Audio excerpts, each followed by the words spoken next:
Mi esposa, Josefina, ni en sueños habría imaginado esto. Ella pensaba que yo no sabía en absoluto que había tenido un hijo con otro hombre, convirtiéndome en un tonto que cría al hijo ajeno. Yo fingí no dar ninguna señal. Simplemente seguí el plan de ellos y enterré este secreto en lo más profundo de mi corazón.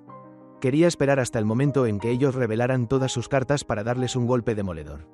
Y ver al final quién sería realmente el que reiría último. Tal como esperaba, 18 años después, bajo mi esmerada crianza, ese niño ya se había convertido en un verdadero heredero de la empresa.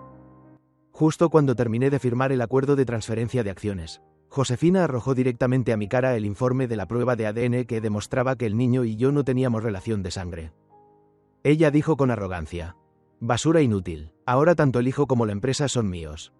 Recogí del suelo el delgado informe. En él estaba el resultado de la prueba de parentesco entre Mateo y yo. La última línea estaba impresa en negrita. Se excluye la relación de parentesco biológico entre ambas partes. Lo que me dejó un poco aturdido. Josefina tomó mi silencio como una muestra de conmoción. Cruzó los brazos, levantó el mentón y dijo: «Te diré la verdad. Mateo es el fruto entre el hombre que más amo y yo. Y tú solo eres una piedra para pisar en el camino hacia el éxito de nuestro Mateo».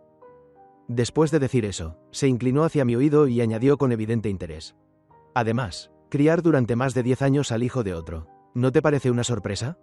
Al oír eso, bajé la mirada y reflexioné. Yo ya sabía desde hacía mucho tiempo que me engañaba a mis espaldas. También sabía que había hecho todo lo posible por emborracharme solo para darle al bastardo un estatus legítimo. No la desenmascaré, por el contrario, incluso dediqué mucho tiempo y energía a mantener esa mentira, criando a Mateo para que se convirtiera en alguien extremadamente sobresaliente. Incluso hace un momento, había transferido todas las acciones que mi madre me dejó a nombre de Mateo. Digo Héctor, Mateo ha sido educado por ti de forma muy inteligente. Estas acciones en sus manos crearán el mayor valor. La voz de Josefina estaba llena de arrogancia y desprecio. Dejé tranquilamente los papeles que tenía en la mano y pregunté: ¿Mateo sabe de esto? Josefina parecía haber escuchado el chiste más grande del mundo.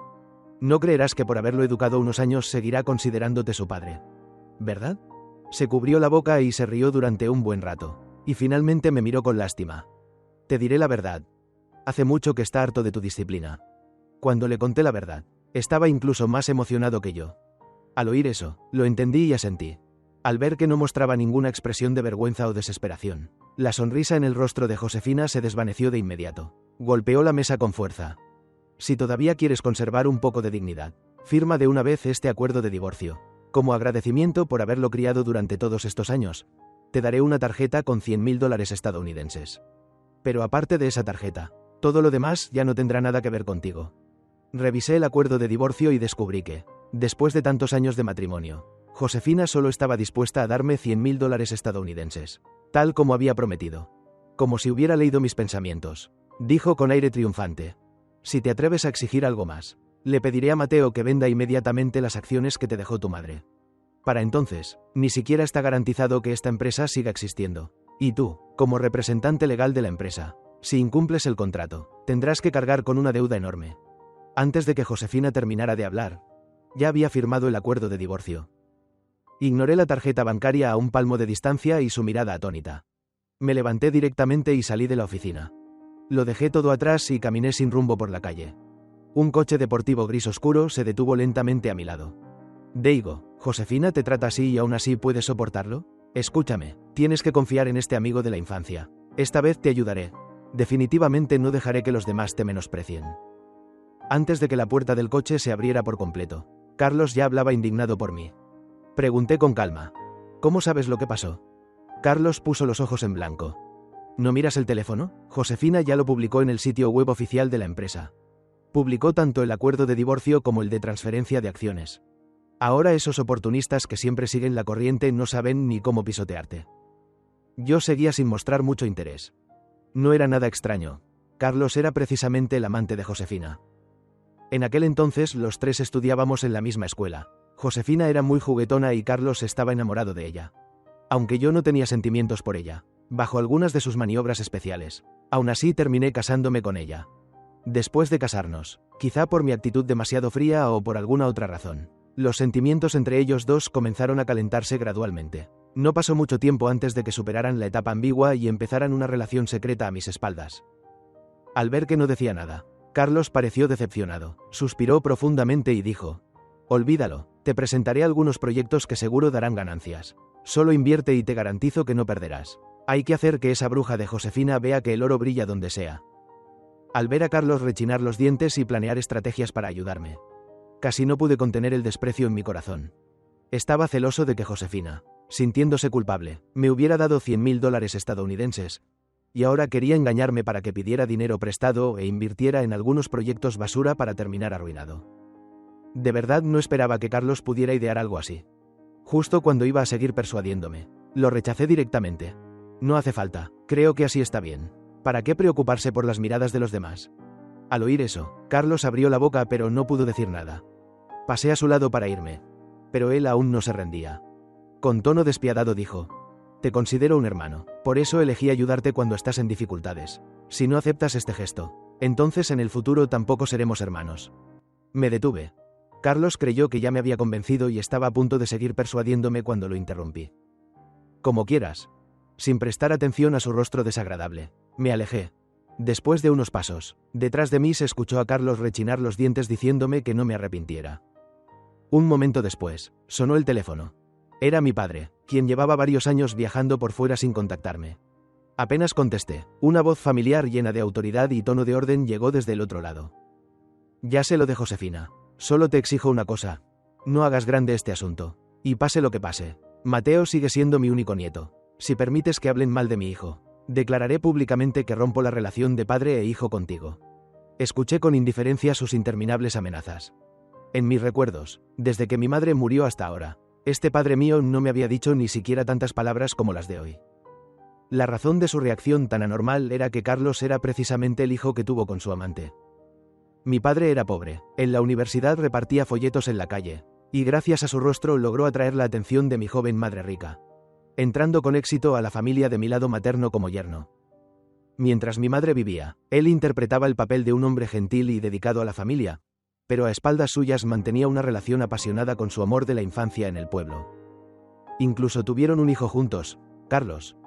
Desde que mi madre murió por exceso de trabajo que provocó la recaída de su enfermedad cardíaca, este padre mío se apresuró a usar el pretexto de apoyar a estudiantes pobres para llevar a Carlos a la escuela aristocrática donde yo estudiaba. Incluso, bajo su arreglo deliberado, Carlos y yo siempre estuvimos en la misma clase desde la secundaria hasta el bachillerato.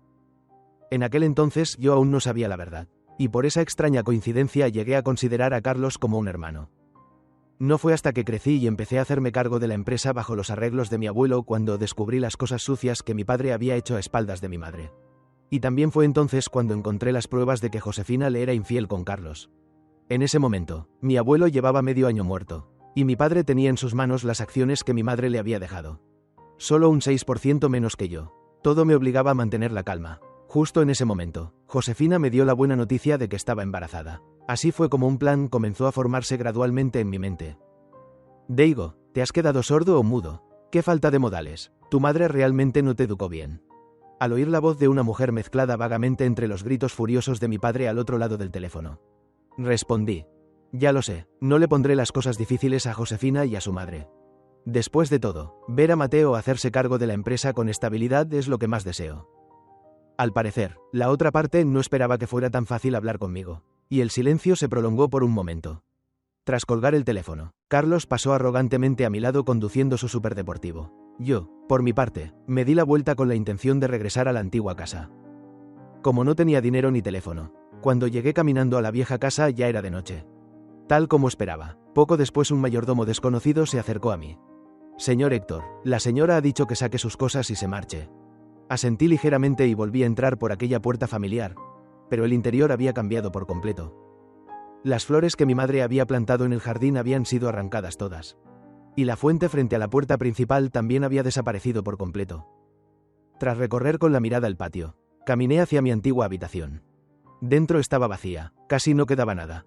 Al acercarme a la cama, vi una fotografía colocada en la cabecera, cortada maliciosamente en pedazos. Me quedé paralizado en el lugar. Extendí la mano para tocar el rostro gentil de mi madre en la foto destrozada. Y entonces vi una invitación de boda junto a ella. Hermano, ¿qué te parece el regalo que te di? ¿Ya te arrepientes de lo que dijiste esta mañana? Una voz afectada llegó desde el marco de la puerta. Al volverme, Carlos me miraba con una expresión llena de burla. Yo lo miré directamente, sin la menor emoción. Carlos se quedó atónito un momento y luego soltó una risa ligera. ¿Aún no lo sabes? En realidad somos hermanos por parte de padre. Pero dime, ¿por qué, siendo ambos hijos del mismo padre? Tú desde pequeño tuviste siempre las mejores condiciones, mientras que mi madre y yo tuvimos que vivir bajo tu sombra y la de esa mujer. ¿Por qué tú pudiste obtener tan fácilmente el amor sin arrepentimientos de Josefina? Mientras que yo, usando todas mis fuerzas, ni siquiera pude conseguir que ella se detuviera un segundo por mí. Después de decir eso, Carlos cambió de tono, lleno de expectación. Por suerte, parece que el destino finalmente se dio cuenta de su injusticia. Josefina finalmente me eligió a mí y no a ti. Tú y tu madre arrogante debieron habernos dejado el lugar hace mucho tiempo. Mientras hablaba, Carlos se acercó a mí. Finalmente me miró con una sonrisa triunfante. Además, hermano, te diré este último secreto. Mateo, no, debería decir César, es mi hijo. Gracias por ayudarme a criar a un hijo tan sobresaliente. Apenas Carlos terminó de hablar, la voz cálida de un adolescente sonó desde lo alto de la escalera. Papá, la tía Rosa ya terminó de preparar la comida. Al oírlo, Carlos me dio una palmada en el hombro y respondió con provocación. Papá baja enseguida.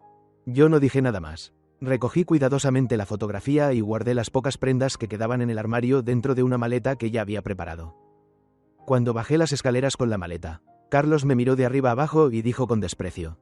Al menos te queda algo de dignidad. No te enredas con nosotros. Si no, cuando mi padre y mi madre regresen de su viaje de descanso, te haré imposible seguir viviendo. No lo negué. Mateo, que estaba a su lado, frunció el ceño mirando a Carlos y dijo con cierta vacilación. Papá, después de todo él me ha educado durante más de 10 años. Por favor, no digas cosas tan excesivas. Al ver que su querido hijo hablaba en mi defensa, Josefina inmediatamente frunció el ceño y me lanzó una mirada fría. Carlos, en cambio, miró a Mateo con ternura y accedió con palabras suaves, pero cuando me miró a mí, su mirada se volvió extremadamente feroz. Al ver cómo ambos trataban a Mateo con tanto cuidado, realmente quería saber qué expresión tendrían cuando descubrieran la verdad. En realidad, el verdadero Mateo había sido intercambiado en secreto por una mujer justo después de nacer en el hospital. Yo presencié todo, pero naturalmente no dije nada, solo investigué en secreto la identidad de esa mujer. No fue hasta medio año después que obtuve noticias, pero el resultado fue que aquella mujer ya se había suicidado arrojándose al río. En cuanto al hijo biológico de Josefina, ella lo había llevado a un orfanato bastante famoso en la zona. Tras saber todo, usé el pretexto de educar mejor a Mateo para que heredara la empresa. Y logré convencer a Josefina de que lo dejara crecer a mi lado. Cuando tenía 14 años, le conté el origen, el proceso y el resultado de su identidad, así como la razón por la que había permitido el intercambio del bebé, la traición de su madre nominal y de su abuelo hacia mí. En ese momento, Mateo ya tenía el porte de un adulto. Con el rostro sonrojado me miró y dijo palabra por palabra. Padre, yo te ayudaré. Al oír eso, pensé durante mucho tiempo y luego le conté el plan que había preparado durante 15 años. Después de salir de la antigua casa, tras quedarme en el hotel que había preparado de antemano, comencé a enviar currículos para buscar trabajo. 6 días después, gracias a mi excelente historial, en el nuevo teléfono que había comprado muchas empresas incluso me enviaron ofertas de trabajo directamente sin necesidad de entrevista. Pero al mismo tiempo, las noticias comenzaron a ocupar los primeros puestos de búsqueda. Grupo Héctor cambia su nombre a Grupo Guzmán. La actual directora ejecutiva del Grupo Guzmán, Josefina, se casa con el misterioso magnate Carlos Guzmán. El director ejecutivo del Grupo Guzmán cambia su apellido de Héctor a Guzmán. El exdirector ejecutivo del Grupo Héctor se marcha con las manos vacías.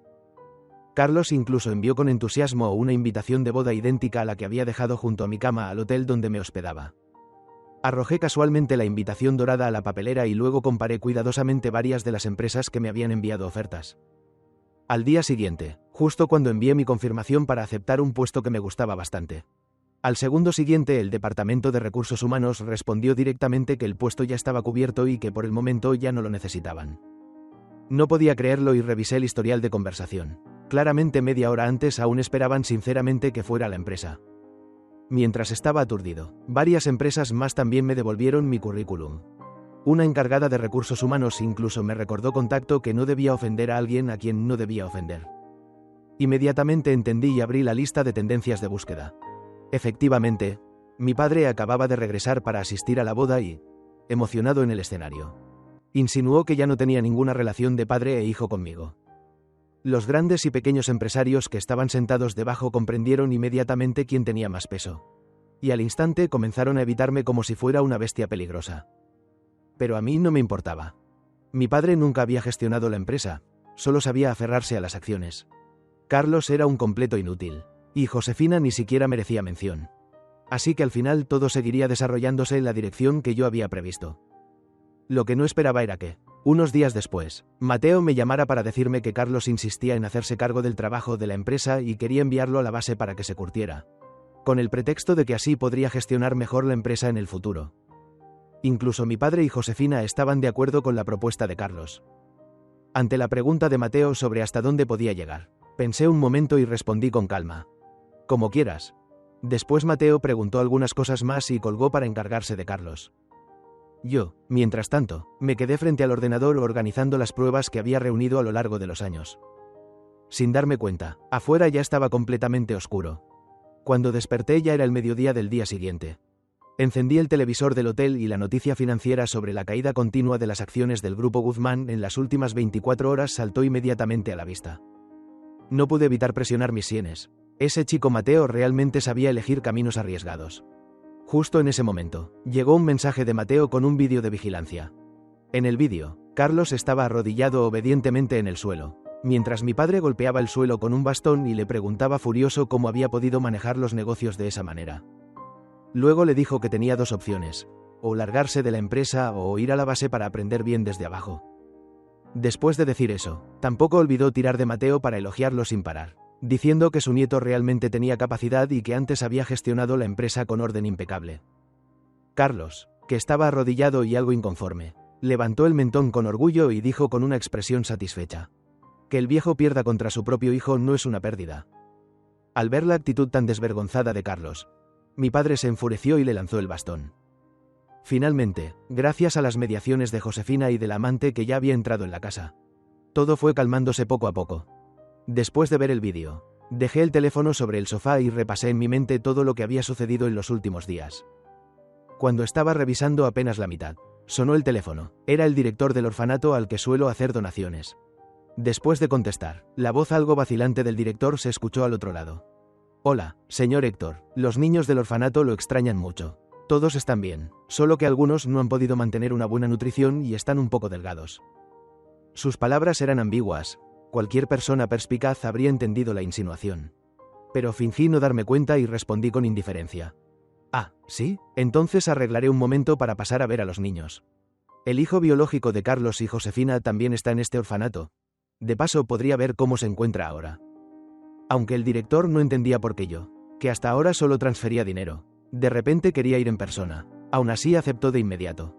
Cuando llegué a la entrada del orfanato, descubrí que el lugar estaba rodeado de periodistas hasta el punto de que ni el agua podía pasar.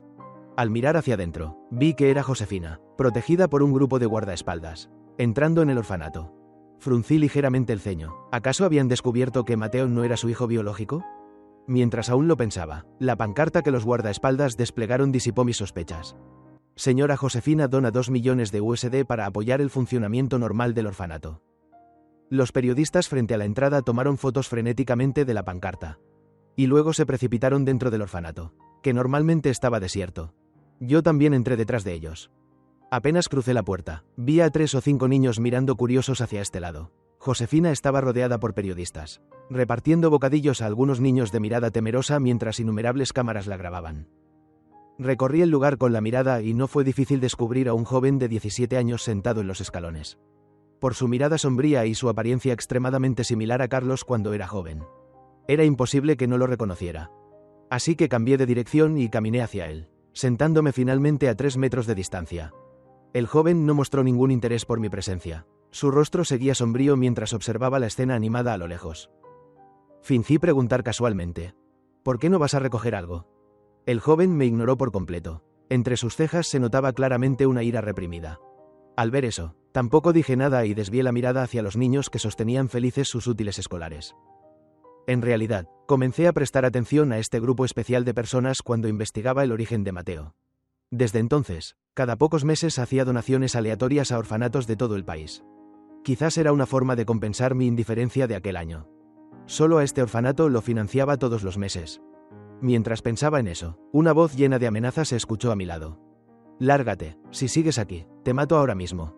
El joven se había vuelto hacia mí y me miraba con una expresión feroz. Para ser sincero, me quedé un poco desconcertado por su actitud tan irracional. Justo cuando iba a decir algo, una voz familiar sonó delante de mí. Insultar a otros tan fácilmente no es el comportamiento de un buen niño. Al escuchar eso, la ira del joven aumentó aún más. Miró hacia la voz detrás de mí y, sin siquiera ver quién era, insultó directamente. Oiga, señora, deje de hacerse la jovencita. Esa voz tan empalagosa da náuseas. Josefina odiaba que alguien hablara de su edad. Inmediatamente su rostro se oscureció. Miró al joven de arriba abajo y dijo con sarcasmo. Mal educado, ¿te crees que no puedo aplastarte tan fácilmente como aplasto a una hormiga? Ante la provocación de Josefina, incluso pude oír el rechinar de dientes del joven. Luego se levantó y, no se sabe de dónde sacó el valor, lanzó un puñetazo directo hacia el rostro de Josefina. En el momento crítico, un guardaespaldas que estaba cerca le dio una patada directa en el abdomen. El joven rodó por los escalones y cayó a mis pies, retorciéndose de dolor. El sudor frío corría por su frente, pero aún así seguía mirando fijamente a Josefina, que estaba visiblemente asustada. Suspiré suavemente y me incliné para ayudarlo a levantarse. Josefina me miró y gritó incrédula. ¿Tú eres Daigo Héctor? Al escuchar eso, mi movimiento se detuvo. Luego sus ojos se movieron entre el joven y yo varias veces. Y al cabo de un momento soltó palabras maliciosas. Como era de esperar, la basura debe juntarse con la basura. El joven apartó mi mano. Se levantó tambaleándose y miró a Josefina con furia, diciendo palabra por palabra. No te dejaré escapar. Después se marchó cojeando. El director del orfanato corrió apresuradamente hacia nosotros, con sudor frío en la frente, colocándose detrás de Josefina con una sonrisa servil. Señora Guzmán, este niño tiene problemas genéticos. Desde que nació tiene tendencias violentas inestables. Por favor, sea magnánima y no se rebaje a discutir con él. Además, los otros niños del orfanato son muy obedientes, sabiendo que usted les ha regalado tantas cosas. Todos quieren venir a darle las gracias. Josefina lo interrumpió directamente y miró con desprecio la espalda del joven que se alejaba. ¿Quién quiere discutir con él? Desde que lo vi supe que no era normal. Tan grande y todavía aferrado al orfanato, desperdiciando recursos públicos. Realmente molesto. Si tiene enfermedades genéticas, es su castigo. El director solo pudo sonreír incómodamente. Aprovechando que Josefina estaba furiosa, comprendí la situación y me fui del orfanato. Pero no esperaba que aquel pequeño incidente del orfanato se volviera viral en internet. El vídeo, claramente grabado desde el punto de vista de un transeúnte dentro del orfanato, registró todo con detalle, desde el momento en que el joven me insultó sin motivo, hasta la serie de acciones descontroladas de Josefina. Y con mi actitud tranquila frente a los insultos, el rostro de Josefina después de golpear al joven parecía aún más cruel. Los comentarios de los internautas debajo del vídeo empujaron a Josefina directamente al patíbulo. En serio, aunque gritara hasta quedarme sin voz, no me saldría ese tono tan empalagoso. El chico solo dijo lo que yo estaba pensando. ¿Por qué había que aplastarlo y además patearlo? Claro, con dinero se puede hacer lo que uno quiera. ¿Quién es esta mujer? ¿Cómo se atreve a ser tan arrogante? ¿Y quién es ese chico? Tiene una mente muy estable y además es guapo. Quiero casarme con él. ¿Los de arriba no vieron la expresión de esa mujer? Es probable que se conozcan, incluso que tengan rencor entre ellos. Originalmente pensé que la opinión pública en internet sería rápidamente sofocada por Josefina pagando a alguien. Pero inesperadamente, varios días después, no solo no se calmó, sino que se volvió cada vez más intensa. Incluso alguien descubrió la verdadera identidad de Josefina. Josefina y yo habíamos sido marido y mujer, pero ahora yo me había marchado sin nada, mientras que ella se había casado rápidamente con otro hombre. Internet se llenó de palabras de simpatía y consuelo hacia mí, y mi cuenta en redes sociales comenzó a ganar seguidores rápidamente, lo que me dio una sensación extraña, como si además de Mateo y yo, hubiera alguien más guiando en secreto todo esto. Ante las preguntas de Mateo, elegí permanecer en silencio. Efectivamente, 3 días después, cuando la discusión alcanzó su punto máximo, fui expuesto públicamente. Decían que había abusado de mi poder para oprimir a otros, que había forzado a Josefina a estar conmigo, obligándola a separarse durante décadas de su entonces novio Carlos Guzmán. Después, como Josefina descubrió que yo le era infiel, me obligó a marcharme con las manos vacías. Apenas salió esta noticia, inmediatamente se colocó en el primer lugar de las tendencias de búsqueda. Luego aparecieron numerosos artículos defendiendo a Josefina como hongos después de la lluvia. El principal fue precisamente el reportaje sobre su donación al orfanato aquel día. Ahora la opinión pública en internet se inclinaba especialmente hacia quienes consideraban débiles, aunque algunas personas optaron por no juzgar sin conocer toda la verdad. Detrás de aquellas pruebas falsas, los llamados justicieros no pudieron quedarse quietos y comenzaron a atacarme uno tras otro. Incluso algunos, por conseguir audiencia, afirmaron con total seguridad en transmisiones en vivo que me habían visto darle dinero al niño para que actuara y montara aquella escena. Este torpe plan se parecía muchísimo a los métodos de mi padre. Efectivamente, poco después Mateo me informó que mi padre había ordenado de repente al Departamento de Relaciones Públicas de la empresa movilizar a muchos troles para manipular la opinión pública en Internet. Debajo de mi cuenta, los comentarios que antes eran cálidos ahora se volvieron extremadamente crueles. No hacía falta pensar demasiado para imaginar la presión que tendría que soportar el hijo biológico de Carlos. Que no tenía a nadie que lo protegiera. Yo no tenía ninguna prisa. Simplemente tomé el vídeo que había grabado accidentalmente de Josefina engañándome con Carlos durante nuestro matrimonio. Añadí una explicación, lo edité y lo publiqué en Internet con un solo clic. El giro repentino de los acontecimientos dejó completamente paralizados incluso a los internautas que estaban insultando con tanta furia. Originalmente pensé que presentar pruebas reales sería suficiente para revertir la situación, pero lo que no esperaba era que los acontecimientos volvieran a superar con creces mis previsiones. Mi padre convocó una conferencia de prensa y, como mi padre biológico, me acusó de falsificar pruebas y difamar a otros, además de declarar que rompería definitivamente la relación de padre e hijo con un hijo de conducta tan inmoral como yo. Al ver la transmisión en vivo que ocupaba el primer lugar en el ranking y a mi padre hablando sin parar frente a las cámaras, acusándome de todos mis crímenes, mi corazón permanecía extrañamente tranquilo, pero no esperaba que pudiera ser tan desvergonzado. Incluso dijo que se sentía avergonzado ante mi difunta madre por no haberme educado como un niño de rectitud moral. Y que, por culpa de ese remordimiento, regalaría las acciones que mi madre le había dejado a él, transfiriéndolas a nombre de Mateo como forma de expiar mis pecados. Las acusaciones provenientes de mi propio padre me hicieron caer una vez más en el lodazal de tener que demostrar mi inocencia.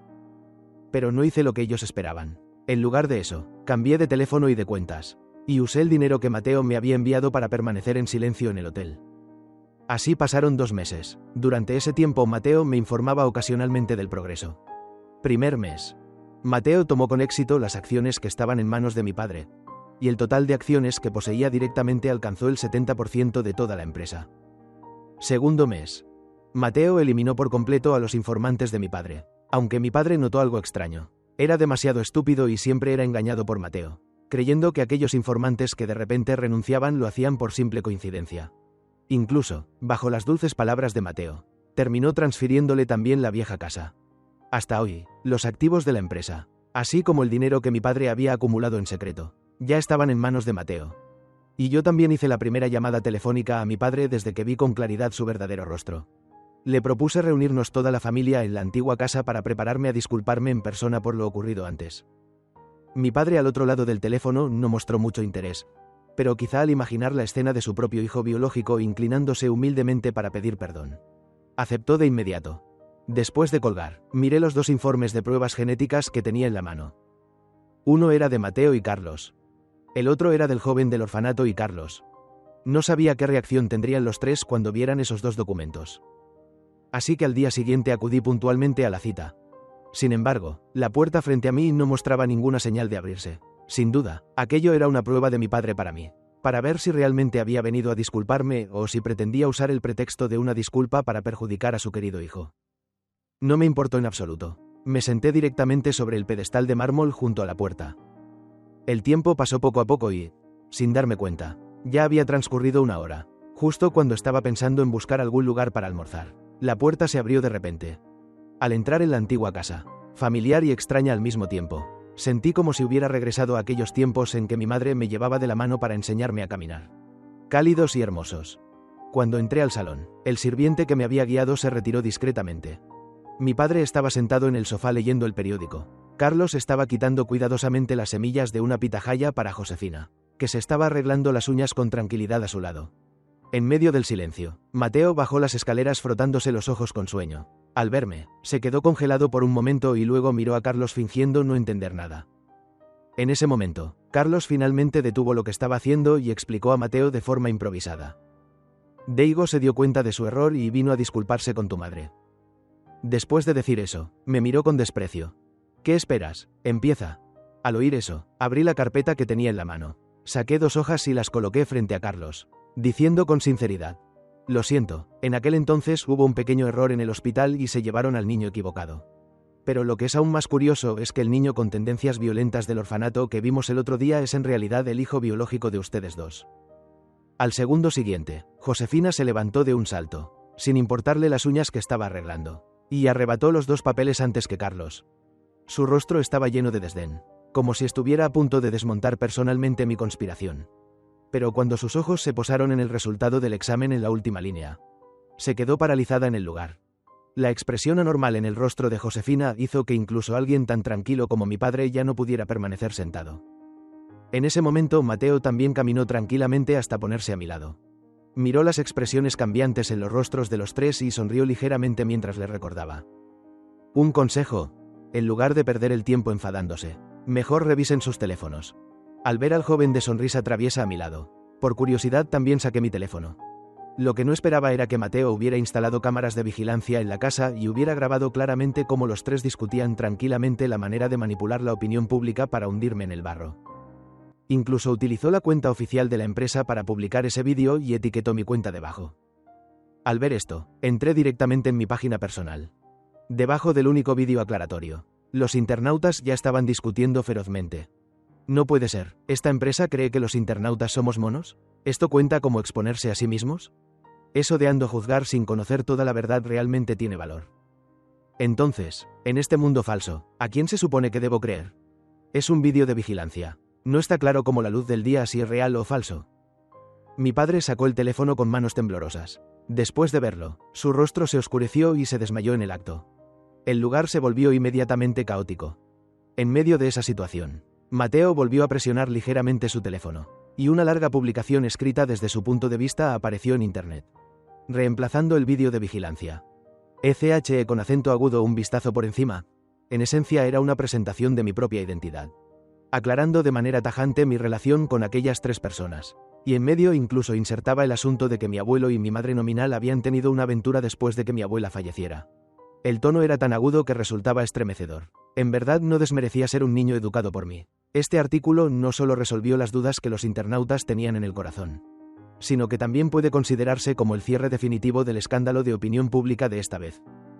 Aprovechando el caos, dejé que Mateo se encargara de recoger los restos del desastre en la vieja casa y fui directamente al bajo del puente junto al orfanato para buscar al hijo biológico de Josefina. En ese momento, el muchacho estaba aún más delgado que la última vez que nos habíamos visto, y su cuerpo tenía muchos moretones grandes y pequeños. Con ambas manos sostenía con fuerza un bollo al vapor mohoso y lo comía con gran apetito. Seguramente, como ya había cumplido los 18 años y además la opinión pública lo señalaba, afectando negativamente al orfanato, lo habían echado. Coloqué frente al muchacho, que me miraba con ferocidad, el informe de prueba de parentesco que ya había preparado.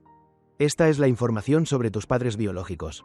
Apenas terminé de hablar, la mirada del muchacho, que estaba fija en mí, cayó de repente sobre la hoja en el suelo. Tras quedarse atónito durante un buen rato, recogió el informe con una actitud extremadamente desagradable. Al ver eso, me di la vuelta y me fui, aunque no presté atención a la expresión de su rostro. Sabía con certeza que debía de ser extraordinariamente interesante. Al regresar a la entrada del hotel, Mateo ya estaba esperando en el coche desde hacía rato. Me acerqué con calma, abrí la puerta del automóvil y pregunté con indiferencia: ¿ya se resolvió lo de la casa vieja? Mateo arrancó el coche y respondió tras pensarlo un poco: en teoría no, pero ya los he echado. Estoy seguro de que pronto no podrán seguir haciendo alboroto. A través del espejo retrovisor, en los ojos negros de Mateo brilló un destello de interés. Asentí levemente y cerré los ojos para descansar. Mateo pensó un momento y dijo: Padre, ¿cuándo firmaremos el acuerdo de transferencia de acciones? Después de todo, esto es lo que la madre de padre dejó para padre. Respondí con indiferencia: basta con cambiar el nombre de la empresa, lo demás se queda como está. Originalmente pensé que con eso podría retirarme y descansar tranquilamente, pero ¿quién iba a imaginar que Josefina volvería a buscarme? En ese momento se veía desaliñada, con el rostro demacrado, como si hubiera envejecido más de 10 años en comparación con hacía medio año. En la cafetería, Josefina ya no tenía en absoluto el aire elegante y distinguidos de antaño. No dejaba de contar las penurias que había pasado en los últimos 6 meses. Resultó que en aquel entonces Mateo no solo los había echado, sino que además los había bloqueado completamente dentro del mundo empresarial. En realidad todavía tenían escondida una cantidad considerable de bienes privados, y vivir tranquilamente no habría sido un problema. Pero el hijo biológico de ellos apareció de repente con el informe de parentesco. Josefina había sufrido la violencia del muchacho antes, por lo que trató desesperadamente de impedirlo, pero mi padre y aquella amante, por compasión hacia su nieto, y Carlos, por compasión hacia su hijo, decidieron quedarse con él. Pero el muchacho, que originalmente había venido con la intención de vengarse al reconocer a su familia, en apenas 2 días dilapidó por completo sus bienes, e incluso engañó a Carlos para que transfiriera a su nombre la única casa que tenían. Después de obtener la casa, inmediatamente la hipotecó para pedir un préstamo al banco. No fue hasta que el muchacho gastó todo el dinero y el banco vino a reclamar la deuda que se descubrió el asunto. Hasta ahora, ya llevaban una semana vagando por la calle sin un centavo. Miré con indiferencia por la ventana, escuchando en silencio la voz de Josefina, que cada vez se derrumbaba más. Deigo, ¿podemos empezar de nuevo? Te juro que a partir de ahora en mi corazón y en mis ojos solo estarás tú. Solo te amaré a ti. Mientras hablaba, Josefina intentó tomar mi mano. Miré detrás de ella y dije con calma: Hola, nos volvemos a ver. El muchacho no respondió. Solo puso su mano sobre los hombros de Josefina, que no dejaban de temblar. Bajó la mirada y sonrió con frialdad. Mamá, es hora de volver a casa. La respuesta fue el cuerpo de Josefina, que se iba poniendo cada vez más rígido al mirarme. Finalmente, observé cómo las espaldas de aquella madre bondadosa e hijo filial se alejaban, pensando que probablemente en esta vida no volveríamos a vernos. Pero no mucho tiempo después la policía volvió a llamar a mi puerta. Josefina había cometido un asesinato, y la policía vino a buscarme para informarse de algunas circunstancias. 2 años después, a partir de algunas palabras de la policía y de fragmentos de conversaciones entre Mateo y yo durante esos 2 años, comprendí claramente por qué la policía había venido a buscarme y cómo se habían desarrollado los hechos. Carlos y mi padre estaban preparándose para iniciar un negocio y buscaban financiación para invertir, pero el camino de los préstamos formales había sido bloqueado por el hijo biológico de Carlos. Pedir dinero de otras fuentes siempre tenía un precio, así que los dos se pusieron de acuerdo. Emborracharon directamente a Josefina, que estaba medio muerta en vida, y la entregaron al cabecilla del grupo que concedía el préstamo para la inversión. No se sabe cuántos días pasaron antes de que Josefina regresara arrastrando su cuerpo lleno de heridas. Después de volver, no expresó ningún resentimiento, incluso continuó con su vida cotidiana como si nada. Hasta que Carlos y mi padre bajaron la guardia. Entonces, en mitad de la noche, Josefina aprovechó la ocasión para clavar un cuchillo en el corazón de Carlos y luego se sentó junto a la cama esperando toda la noche. No fue hasta la mañana cuando mi padre regresó desde afuera con un fuerte olor a alcohol. Josefina intentó repetir el mismo truco para matarlo, pero la diferencia de fuerza entre hombre y mujer era grande, al final. Debido al ruido demasiado fuerte, los vecinos lo descubrieron y llamaron a la policía. Finalmente, Josefina fue condenada a cadena perpetua por homicidio con intención. Mi padre, temiendo que se revelara el asunto de haber forzado a alguien a prostituirse, aprovechó el caos para llevarse a la amante y a su nieto predilecto y huir. Pero quizá fue el destino, o algo más, su nieto predilecto. Solo porque un anciano que vendía verduras rozó accidentalmente su ropa, golpeó al anciano en plena calle, y de inmediato fue controlado por la policía de la comisaría de enfrente. Así que la policía siguió el rastro y encontró el escondite de mi padre. E incluso incautó bastantes ingresos ilegales en el lugar donde vivían. Al final, mi padre y la amante fueron condenados por múltiples cargos y recibieron una sentencia de 10 años de prisión. En cuanto a Mateo, ese mismo día llevó la empresa al mercado internacional y luego se marchó al extranjero para dirigir la situación general. Y así, yo, que apenas había disfrutado de menos de 3 años de tranquilidad, volví a asumir el cargo y continué protegiendo la empresa que representa la herencia transmitida a lo largo de varias generaciones de la familia Héctor. Fin.